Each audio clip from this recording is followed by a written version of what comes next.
कामिका एकादशी। युधिष्ठिर ने भगवान श्री कृष्ण से कहा, हे गोविंद, हे वासुदेव, आपको मेरे कोटि कोटि प्रणाम।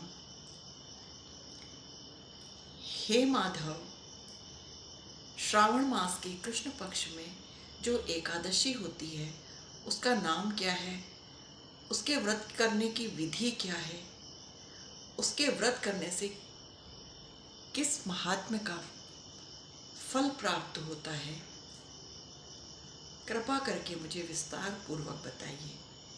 तब भगवान श्री कृष्ण बोले, राजन सुनो, मैं तुम्हें एक पाप नाशक उपाख्यान सुनाता हूँ जिसे पूर्व काल में ब्रह्मा जी ने देवर्षि नारद के पूछने पर नारद जी को बताया था। देवर्षि नारद जी ने प्रश्न किया,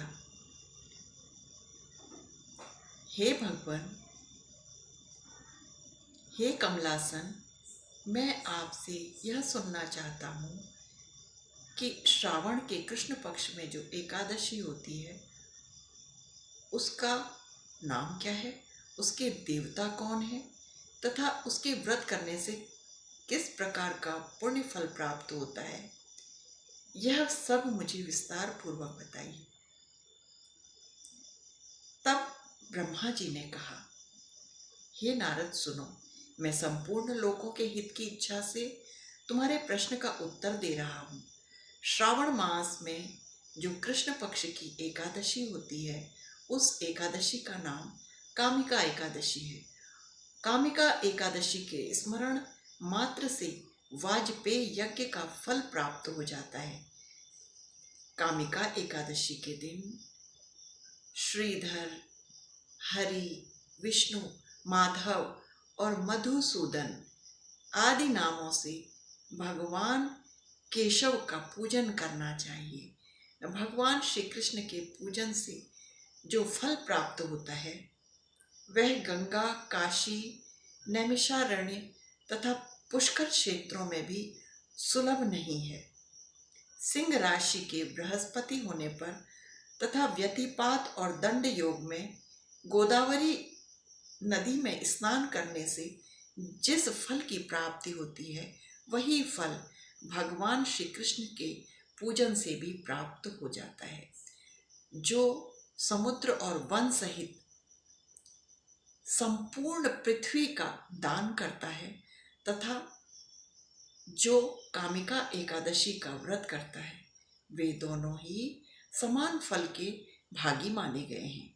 जो ब्याई हुई गाय को अन्यान्य सामग्रियों सहित दान करता है उस मनुष्य को जिस फल की प्राप्ति होती है वही कामिका एकादशी का व्रत करने वाले को प्राप्त होता है। जो नरश्रेष्ठ श्रावण मास में भगवान श्रीधर का पूजन करता है उसके द्वारा गंधर्वों और नागों सहित संपूर्ण देवताओं का पूजन हो जाता है। अतः पाप भीरु मनुष्यों को यथाशक्ति पूर्ण प्रयत्न करके कामिका एकादशी के दिन श्री हरि का पूजन करना चाहिए। जो पाप रूपी पंख से भरे हुए संसार समुद्र में डूब रहे हैं उनका उद्धार करने के लिए कामिका एकादशी का व्रत सर्वोत्तम है। आध्यात्म विद्या परायण पुरुषों को जिस फल की प्राप्ति होती है उससे भी अधिक फल कामिका एकादशी का व्रत सेवन करने वालों को प्राप्त हो जाता है। कामिका एकादशी का व्रत करने वाला मनुष्य रात्रि में जागरण करके न तो कभी भयंकर यमदूतों का दर्शन करता है और न ही कभी दुर्गति में ही पड़ता है। लाल मणि, मोती, वैदूर्य और मूंगे आदि से पूजित होकर भी भगवान विष्णु उतना संतुष्ट नहीं होते जैसा तुलसी दल से पूजित होने पर होते हैं। जिसने तुलसी की मंजरियों से भगवान श्री केशव का पूजन कर लिया उसके जन्म भर के पापों का निश्चय ही अंत हो जाता है। उसके जन्म भर का पाप निश्चय ही नष्ट हो जाता है। या दृष्टा निखिलाग संग शमनी स्पृष्टा व पुष्पावनी रोगाणाम अभिवंदिता निरसनी सिक्तांत कत्रासिनी प्रत्यासत्ति विधायिनी भगवतः कृष्णस्य संरोपिता न्यस्ता तच्चरणे विमुक्ति फलदा तस्यै तुलस्यै नमः। अर्थात जो दर्शन करने पर सारे पाप समुदाय का नाश कर देती है, स्पर्श करने पर शरीर को पवित्र बनाती है, प्रणाम करने पर रोगों का निवारण करती है, जल से सींचने पर यमराज को भी भय पहुंचाती है, आरोपित करने पर भगवान श्री कृष्ण के समीप ले जाती है और भगवान के चरणों में चढ़ाने पर मोक्ष रूपी फल प्रदान करती है। उस तुलसी देवी को नमस्कार है। पद्म पुराण उत्तरखंड 56.22। जो मनुष्य एकादशी के दिन व्रत करके रात्रि में भगवान केशव के सम्मुख दीपदान करता है, उसके पुण्यों की संख्या चित्रगुप्त भी नहीं जानती।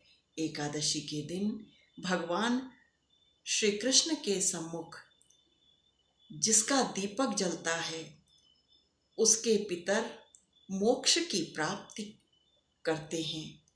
अर्थात एकादशी की रात्रि में भगवान श्री कृष्ण के सम्मुख दीपदान अवश्य करना चाहिए, जिससे पितर मोक्ष को प्राप्त करें और अमृत पान से तृप्त हों।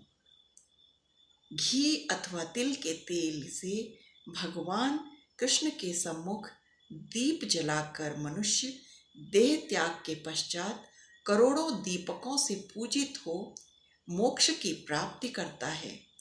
भगवान श्री कृष्ण कहते हैं, युधिष्ठिर, यह तुम्हारे सम्मुख मैंने कामिका एकादशी की महिमा का वर्णन किया है। कामिका एकादशी सब पातकों को हरने वाली पुण्यमयी एकादशी है। अतः मानवों को कामिका एकादशी का व्रत यत्न पूर्वक अवश्य करना चाहिए। कामिका एकादशी महान पुण्य फल प्रदान करने वाली और सभी मनुष्यों को मोक्ष प्रदान करने वाली है।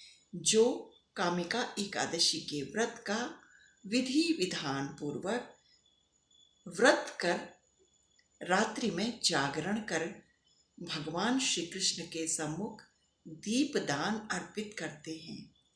जो मनुष्य श्रद्धा भक्ति के साथ कामिका एकादशी के महात्म्य का पाठ करते हैं, श्रवण करते हैं और अन्य मनुष्यों को इस महात्म्य का श्रवण कराते हैं, वे सभी मनुष्य पापों से मुक्त हो विष्णु लोक को, वैकुंठ धाम को प्राप्त करते हैं। ओम नमो भगवते वासुदेवाय। ओम नमो भगवते वासुदेवाय।